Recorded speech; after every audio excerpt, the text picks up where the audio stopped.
Ukraine didn't try to win the sky the old way, with swarms of fighters and wall-to-wall surface-to-air batteries. It started winning by changing the rules. In 2022, Russia showed up with one of the world's largest air forces and a reputation for layered air defense. Ukraine had fewer than 100 legacy jets, a patchwork of Soviet launchers, and a stubborn refusal to accept the math. By 2024, intercept rates were routinely above 8 in 10, Russian long-range bombers were taking damage at home, and bases once thought untouchable weren't sleeping well. This isn't luck. It's a method, part software, part patience, part nerve, that turned the air war into a contest of learning curves rather than inventory sheets. On paper, the air war should have ended in days. Russia's order of battle promised mass, reach, and suppression of enemy air defenses. Ukraine's promise was simple: survive long enough to learn. The first months turned the country into a laboratory, mobile launchers hiding in tree lines, radar discipline that flickered on and off like a heartbeat, and jury-rigged networks pushing target tracks to whoever could shoot. The goal wasn't to dominate, it was to deny, one night, one sector, one inbound wave at a time. As the months wore on, Ukraine stopped treating Russia's integrated air defense as a wall and started treating it as an ecosystem with single points of failure. Multifunction radars, the eyes of S-300, S-350, and S-400 batteries, were mapped, baited, and struck. When the eyes went dark, the batteries went blind. By mid-war, open-source tallies showed dozens of high-end launchers and radars destroyed or disabled, and the Russian pattern shifted from confident umbrella to stitched-together patches. Crews that once radiated freely learned to hide or risk losing the one component they couldn't quickly replace. The most startling twist came from range. Cheap, low-flying drones and deeper strike systems pushed the fight onto Russian pavement. Bombers parked a continent away found themselves under the camera glare of FPVs and the thud of improvised warheads. Coordinated swarms and time-on-target raids made it plain: if a runway exists, it can be found. If it can be found, it can be touched. Ukraine built an air denial network the way startups build software. Iterate fast, copy what works, share the patch notes. A distributed supply base, garage workshops, small firms, national plants. Push designs from sketch to field in weeks. When one unit learned a trick, quieter propellers, terrain-hugging profiles, better data links, the rest learned it next month, not next year. That tempo turned proofs of concept into mass effects. Instead of battering launchers head-on, crews hunted enabling nodes. Big Bird search radars, 92N6 and 50N6 trackers, battery command posts, the cables and generators that keep them alive. Take out the seeing, and the shooting loses meaning. Open a hole, then pour other problems through that hole. Decoys, glide bomb ambushes, harm-like suppression, and drone corridors that skim hedgerows until the last mile. The result isn't a single knockout, it's cumulative anemia. A wartime mesh of spotters, phone apps, resilient backhauls, and Battlefield C2 fused into a live-range picture that doesn't require a Roman parade of hardware. Soldiers with tablets see what matters. Shooters get only the cards they need. Air defenders flick systems on for seconds, shoot, and go dark. Others take the next punch with decoys. The effect looks messy on a diagram and elegant on a map. Ukraine didn't need 100 fighters over the front every hour. It needed to deny Russia the freedom to do so. Missiles and drones made Russian pilots respect invisible boxes, pulled glide bomb trucks farther back, and punished hubris when aircraft or helicopters strayed into the wrong geometry. Under pressure, Russian aviation retreated to standoff weapons, still effective, but less decisive and easier to predict. Russia's air defense concept assumes overlap and coordination. But when single points of failure were isolated, one critical radar here, one relay there, the elegant diagram turned into scattered circles on a map.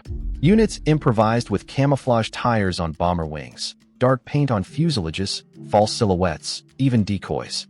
It's clever theater. Physics still rules. If the sensor can't see, the shooter can't shoot. Sanctions, cannibalized fleets, and thin precision manufacturing created a downward glide slope. Civil aviation cannibalization bled into military readiness. Fly more with less maintenance, break more, then fly less the month after.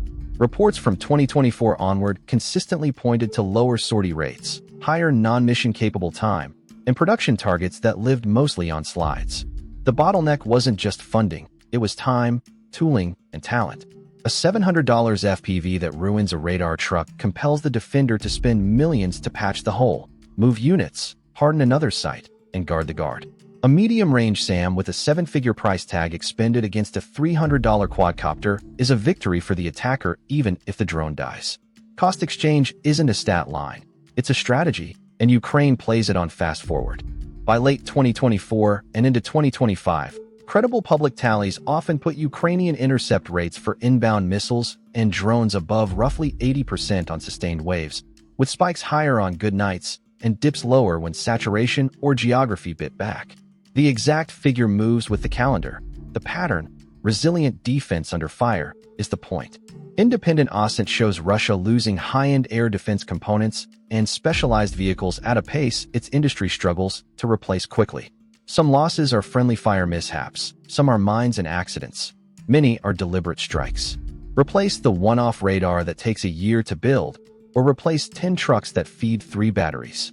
Trade-offs pile up and propagate. 1,000 kilometers stopped being a moat.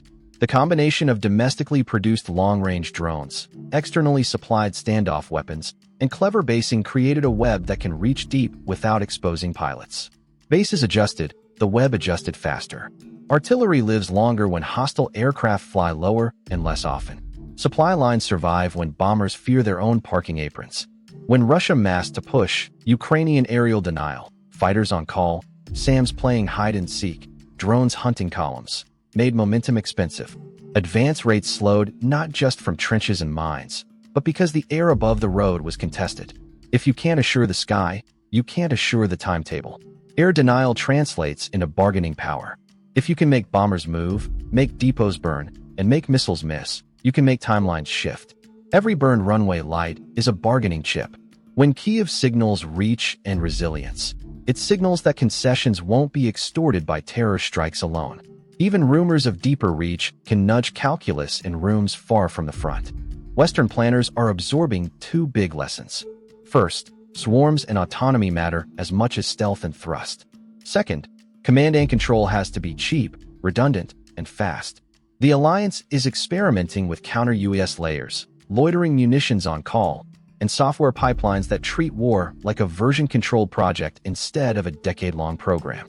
The future air picture looks more like a stack, satellites, drones, fighters, ground sensors, than a parade flyover.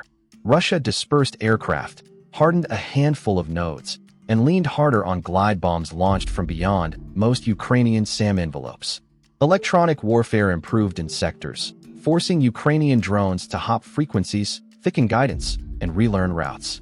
When Russian EW is concentrated, local skies get ugly for small drones, and some corridors close for a night or a week. But dispersion lengthens taxiways and logistics tails.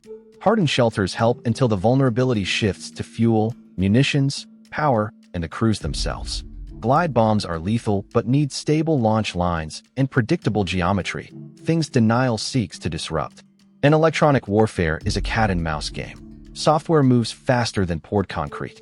The more Russia concentrates EW to win a sector, the more gaps open elsewhere. Crews flick systems on for seconds, fire, and vanish. Emit, shoot, scoot, and let decoys take the next punch. That rhythm kept key batteries alive long enough to learn new tricks, long enough to make the enemy doubt. A tinkerer's nation turned phone parts, hobby motors, and open-source code into weapons that scale. Field feedback loops, squad leaders texting engineers, engineers pushing firmware, operators updating in trenches, collapsed development time. In a normal program office, that loop is a year. In this war, it's a weekend. Fighter crews flying legacy jets against modern threats still strap in. Drone teams drive trucks into the dark and launch within sight of hostile hangars. Air defenders keep their radars cold until the last responsible second. None of that shows up in neat charts, but all of it shows up on the map. Expect deeper-range drones with better navigation in jammed environments, more two-way data links for mid-course retasking, and more combined arms strikes that pair cyber and EW with kinetics. Expect Russia to keep moving the goalposts, new decoys, better shelters, tighter EW bubbles, and Ukraine to keep looking for the seam. The race is about adaptation speed. Donated fourth-generation fighters give Ukraine options, but their greatest value is as quarterbacks, shooting standoff weapons, queuing drones, and riding the edge of enemy envelopes rather than charging into them. The air picture becomes a stack: satellites, balloons, drones, fighters, ground sensors, each feeding the others. Whoever fuses the stack faster wins the hour. The old model of gain air superiority, then maneuver, is giving way to deny air superiority everywhere, then maneuver where the enemy blinks. That doctrine scales beyond Ukraine. From the Baltic to the Taiwan Strait, any force that can blind the radar, flood the seams, and punish bases at range can bend the sky without owning it. A radar struck in minutes can take a year to replace. A bomber damaged on the ground can be out for months even if not destroyed. A destroyed one may never be rebuilt. Each lost component drags a chain of technicians, test rigs, and sanction parts behind it. Meanwhile, the attacker's learning curve gets steeper and cheaper. That compounding advantage is why the ledger matters as much as the battlefield. Russia is pouring a wartime share of its economy into the fight.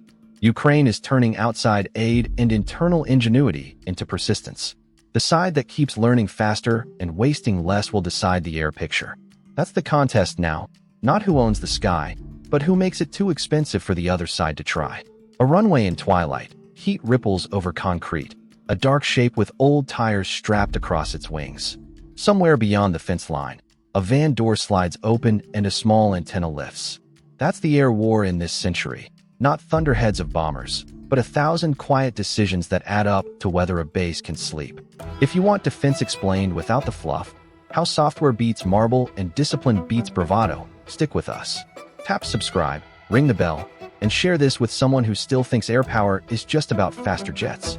We'll keep cutting through noise to show how the fight for the sky really works. One radar, one runway, one lesson at a time.